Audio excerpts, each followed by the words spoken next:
Hey friends and family. My name is Chef Celestine of Sweet Bazil, and this is Sarai Celestine of Royal Treats. Yes, got that right.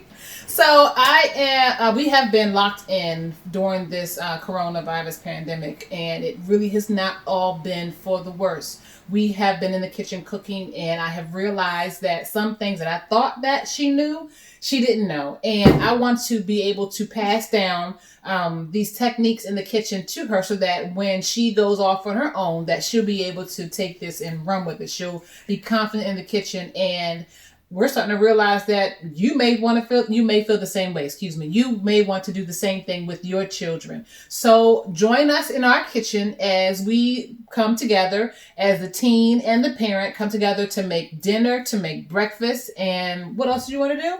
Oh, we can make some vegetarian dishes, sear some fish sometimes, and some chicken maybe if you guys are meat eaters. Okay, we can do that too. So join us in our kitchen. We're going to do a mommy and me collab on how to properly use utensils, properly use your knife, and to get things cooking in the kitchen. All right, see you later. Bye. So she is Royal Tots, and I am Sweet Bazil. No, Royal. This is Sweet Bazil, Chef Celestine, and this is Royal Tots. And family. No. Hey, fans. Hey. You want me to say Stop.